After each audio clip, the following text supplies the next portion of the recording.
Les révolutions de 1848, qu'on appelle souvent le printemps des peuples, forment une vague de soulèvements nationalistes qui touche une grande partie de l'Europe en un peu plus d'un an. Elles commencent en janvier en Sicile, passent par Paris en février, puis s'étendent à l'Empire d'Autriche, aux États allemands, à l'Italie. À première vue, elles se terminent par un retour à l'ordre.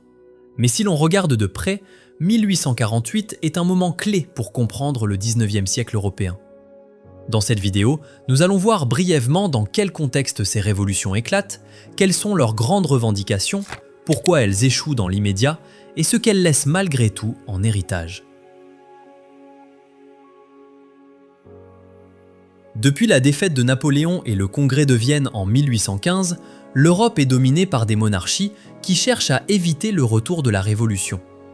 Dans beaucoup d'États, le pouvoir reste concentré, la presse est surveillée, les opposants sont encadrés ou réprimés.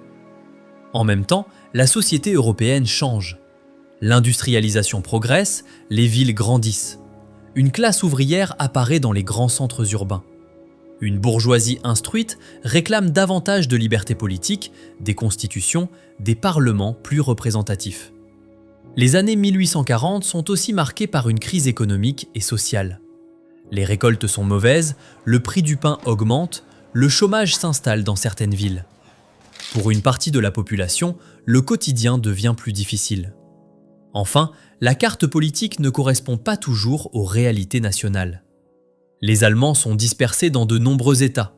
Les Italiens sont divisés entre plusieurs royaumes. Dans l'Empire d'Autriche, des peuples comme les Hongrois ou les Tchèques réclament plus d'autonomie.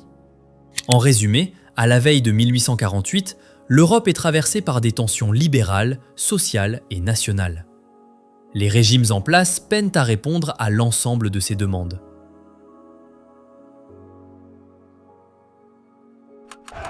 En janvier 1848, une première insurrection éclate en Sicile. Mais le véritable signal pour le continent, c'est la Révolution de février à Paris, qui renverse la monarchie de Juillet et proclame la Deuxième République. La nouvelle se propage très vite. Au printemps, des mouvements apparaissent à Vienne, à Berlin, dans les capitales italiennes et allemandes. Des gouvernements promettent des constitutions, élargissent la liberté de la presse, acceptent parfois des ministres plus libéraux. Dans cette vague, on retrouve trois grands types de revendications. D'abord, des revendications libérales, avec la demande de constitution, de liberté publique, de parlement élu. Ensuite, des préoccupations sociales liées à la misère, au chômage, aux conditions de travail. Enfin, des revendications nationales autour de l'unification ou de l'autonomie de certains peuples. Étudions trois exemples distincts: la France, l'Empire d'Autriche et les États allemands. En France, la Révolution de février 1848 renverse le roi Louis-Philippe et met en place la Deuxième République.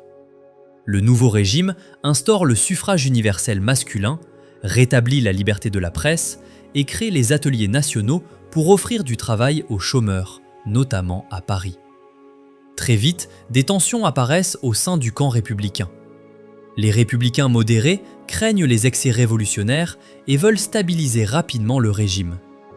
Des républicains plus radicaux et des ouvriers attendent des réformes sociales plus profondes. En juin 1848, la fermeture des ateliers nationaux déclenche une insurrection ouvrière à Paris. Elle est réprimée durement par l'armée. Cet épisode, les Journées de juin, laisse une fracture durable entre une partie des élites républicaines et le monde ouvrier. En décembre 1848, Louis-Napoléon Bonaparte, neveu de Napoléon Ier, est élu président au suffrage universel. Quelques années plus tard, il mettra fin à la Deuxième République et instaurera le Second Empire à la suite d'un coup d'État. L'expérience de 1848 montre ainsi la force du suffrage universel, mais aussi la fragilité des régimes nés dans la crise.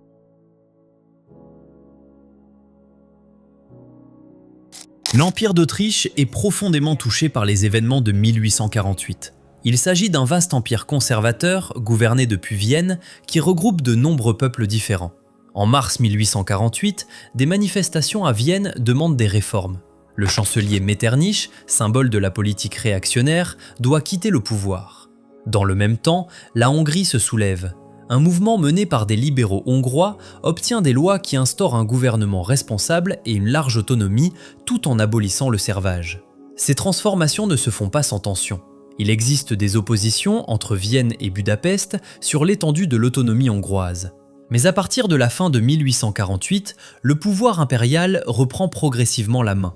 Avec l'appui de l'armée russe, la révolution hongroise est écrasée en 1849. Des mouvements italiens et tchèques sont également réprimés. Le pouvoir des Habsbourg est restauré, mais l'épisode a montré la vulnérabilité d'un empire multinational confronté à des revendications nationales. Dans les États de la Confédération germanique, les révolutions de mars 1848 conduisent à la promesse de constitution et à la convocation d'une assemblée nationale qui se réunit à Francfort. Cette assemblée, installée dans l'église Saint-Paul, élabore un projet de constitution pour une Allemagne unifiée, dotée de droits fondamentaux et d'un parlement. En 1849, elle propose la couronne impériale au roi de Prusse, Frédéric Guillaume IV. Celui-ci refuse de l'accepter d'une assemblée qu'il juge illégitime. Sans le soutien des principales monarchies allemandes, la constitution restera lettre morte. L'assemblée est finalement dispersée et la plupart des États reviennent à des formes de gouvernement plus autoritaires. Cependant, l'idée d'une unification allemande ne disparaît pas. Elle sera reprise quelques décennies plus tard, dans un cadre différent, sous la direction de la Prusse, mais le précédent de 1848 restera dans les mémoires.